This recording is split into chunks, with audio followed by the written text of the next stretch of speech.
Pemain keturunan Indonesia Ula Romeni dipastikan resmi menjadi warga negara Indonesia, WNI, Sabtu lalu.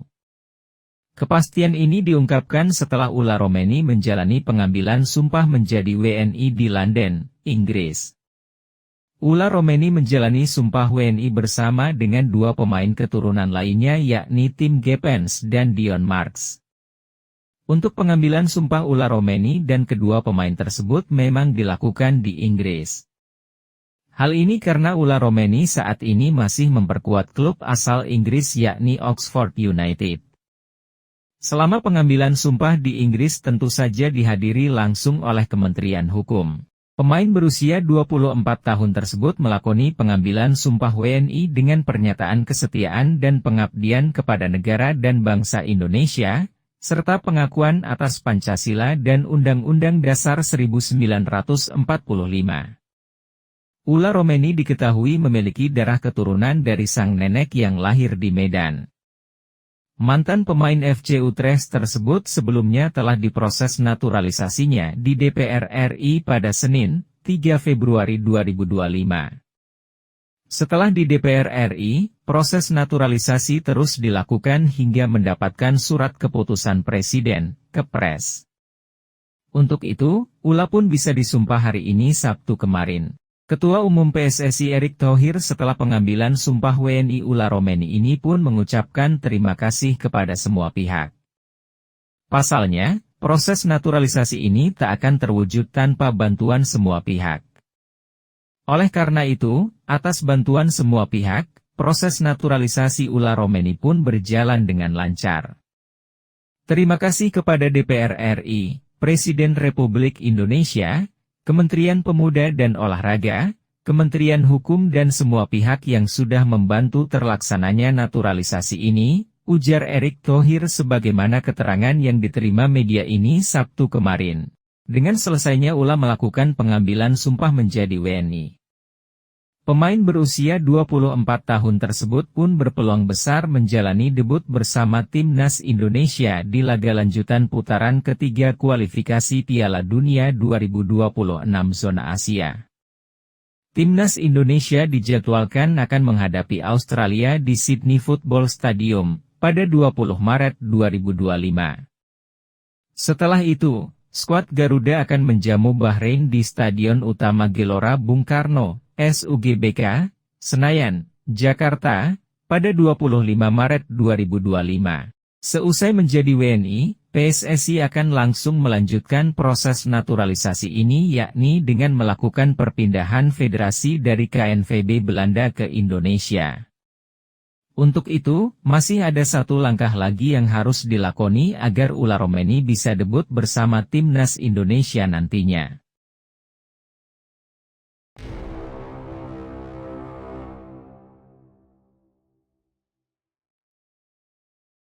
John Heitinga sudah lama diketahui memiliki darah keturunan Indonesia.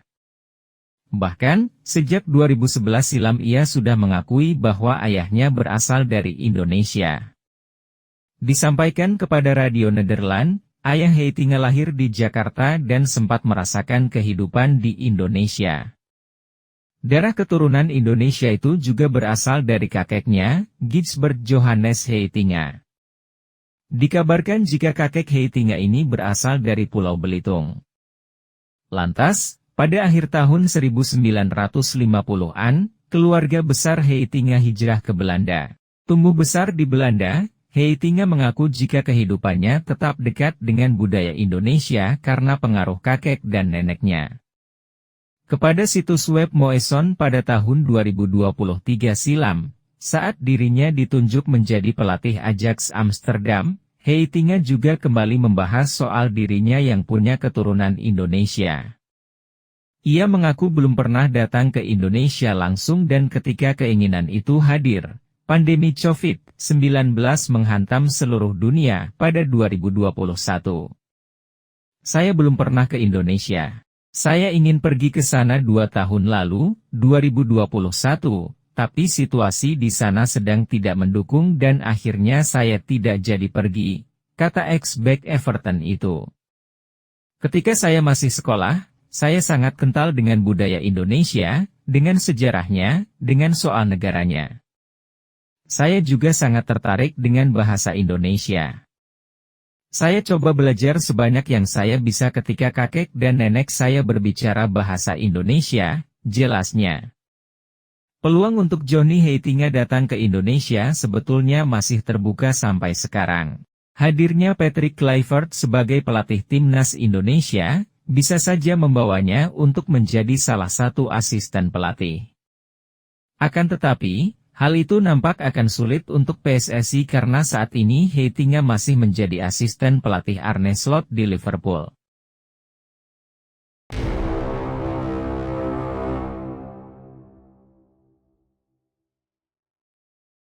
Kevin Dix ungkap sempat menunggu panggilan timnas Belanda sebelum memutuskan memilih Indonesia. Bek timnas Indonesia, Kevin Dix, mengungkapkan bahwa dirinya sempat menanti panggilan dari timnas Belanda sebelum akhirnya memutuskan membela skuad Garuda. Keputusan ini diambil setelah ia menyadari bahwa kesempatan untuk bergabung dengan Oranye tak kunjung datang. Dikutip dari Bold, Kevin Dix mengaku bahwa momen terbaiknya untuk dipanggil timnas Belanda seharusnya terjadi saat ia tampil impresif di Liga Champions bersama FC Copenhagen dan berhasil menjuarai Liga Denmark. Jika saya dipanggil timnas Belanda, seharusnya itu terjadi ketika saya bermain banyak laga bagus di Liga Champions dan memenangkan Liga Denmark, ungkap Dix. Meski berharap besar bisa mendapat kesempatan bersama Belanda, panggilan tersebut tak pernah datang. Tapi sayangnya, saya tidak pernah mendapat telepon atau komunikasi apapun dari mereka, lanjut bek keturunan Ambon ini. Ketika ditanya apakah ia kecewa dengan Belanda, Dix menjawab tegas dengan kata tidak. Tidak, saya tidak kecewa. Ini bagian dari sepak bola.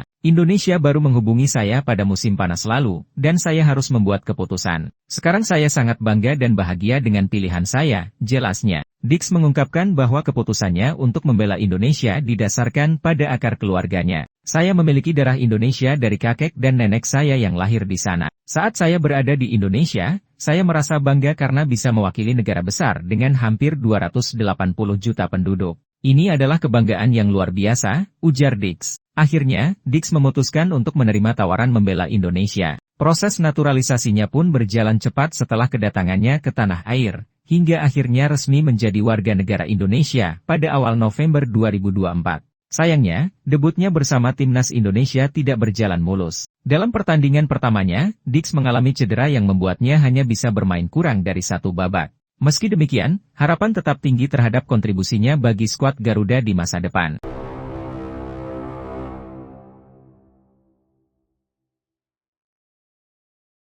Perombakan total yang dilakukan PSSI pada tubuh timnas Indonesia telah menyita perhatian dunia. Bahkan, skuad Garuda kini disebut-sebut bukan level ASEAN melainkan Eropa. Keputusan besar yang dibuat PSSI di awal tahun 2025 ini dengan melakukan pergantian pelatih asal Belanda pada akhirnya membuat aura timnas Indonesia semakin kental dengan sepak bola Eropa. Bahkan sepertinya, julukan Belanda kecil yang sebelumnya disematkan ke timnas Curaçao juga akan disematkan ke Indonesia, walaupun orang sini udah punya julukan lain, yakni timnas cabang. Yap. Suka tak suka memang sebagian besar pemain yang ada di timnas Indonesia adalah diaspora yang lahir dan besar di Belanda. Meskipun begitu, publik juga mengakui dengan adanya pemain diaspora level timnas Indonesia beneran meningkat dan sekarang tim Garuda enggak lagi jadi bahan ceng-cengan di Asia. Terbukti, setelah sempat diayam-ayamin oleh tim-tim ASEAN lainnya macam Thailand, Vietnam dan Malaysia, kini timnas Indonesia menjadi satu-satunya perwakilan ASEAN di babak kualifikasi Piala Dunia 2026. Hal ini membuat media ternama seperti ESPN dengan tegas menyatakan, kalau Indonesia saat ini emang bukan lagi sebuah tim yang hanya berkutat di level ASEAN, melainkan udah mulai merambah ke level Asia atau bahkan dunia.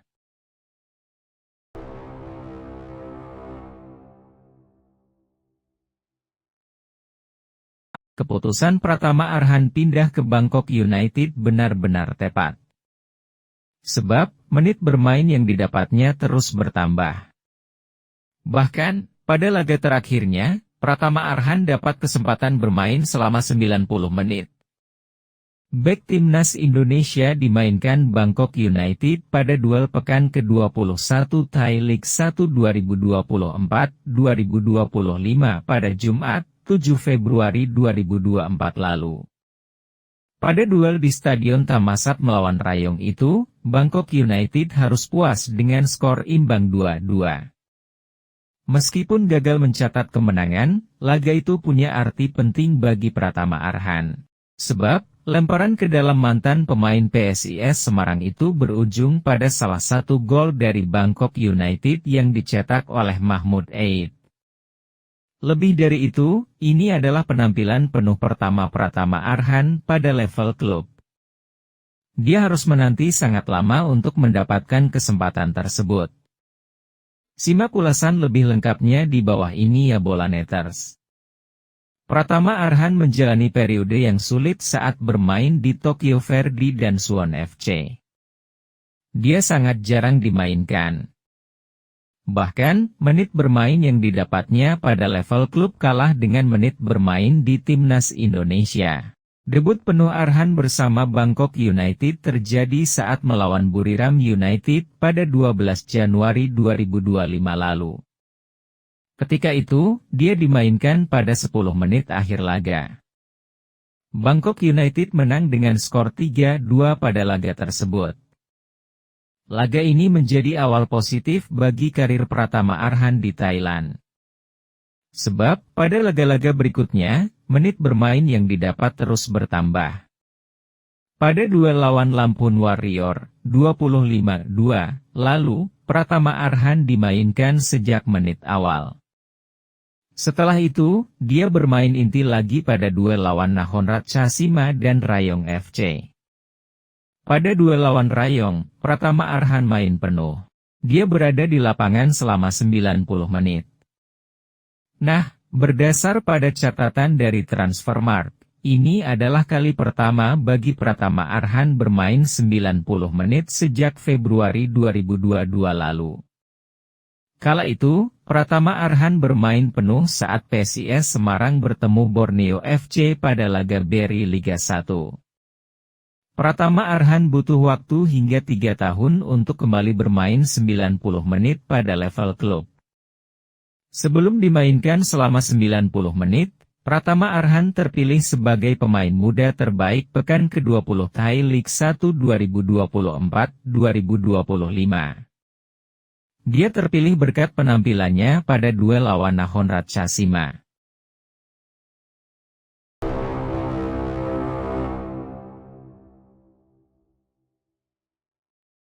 Elkan Bagot kian solid bersama Blackpool di Ligue 1. Setelah pulih cedera, ia selalu jadi starter. Terbaru, ia bermain penuh saat Blackpool melawan Burton Albion. Musim ini, Elkan sudah tampil 9 kali. Dalam laga itu, ia mencatat 13 clearance, 1 intercept, 2 tackle, dan 93 sentuhan. Ia juga menang 2 duel ground dan 11 dari 13 duel udara, serta sempat melepaskan 1 tembakan. Elkan Bagot tampil gemilang di Pirelli Stadium, meraih rating 7,6, ia mencatat 13 sapuan dan menang 11 dari 13 duel udara. Berkat kontribusinya, Blackpool memperpanjang rekor tak terkalahkan menjadi 8 laga dan tetap di jalur promosi ke Championship. Patrick Kluivert bisa mempertimbangkannya guna memperkuat lini belakang. Elkan sudah tampil 22 kali di level senior, terakhir saat melawan Australia di Piala Asia 2023, hampir setahun lalu. Sebelumnya, Elkan berseteru dengan ex-pelatih timnas, Shin Tae-yong. Konflik itu membuat Elkan tak pernah lagi dipanggil oleh ST. Shin Tae-yong pun enggan memberikan banyak komentar soal ketegangan ini. Pelatih asal Korea Selatan itu malah meminta awak media untuk bertanya langsung kepada Elkan Bagot soal situasi ini. Masalah Elkan mungkin langsung tanyakan saja kepada Elkan, mungkin Elkan yang lebih tahu, kata Shin Tae-yong kepada wartawan saat ditemui seusai latihan perdana Timnas Indonesia tahun lalu. Kabar perselisihan antara Elkan Bagot dengan Shin Tae-yong ini disebut sudah mulai mencuat sejak absennya pemain berposisi bek itu saat Timnas Indonesia U23 menghadapi ajang Piala Asia U23 2024. Ketika itu, absennya Elkan memang masuk akal karena agenda Piala Asia U23 2024 bertubrukan dengan jadwal klub. Namun, dia kembali absen saat skuad Garuda Muda menghadapi Gini pada playoff Olimpiade 2024.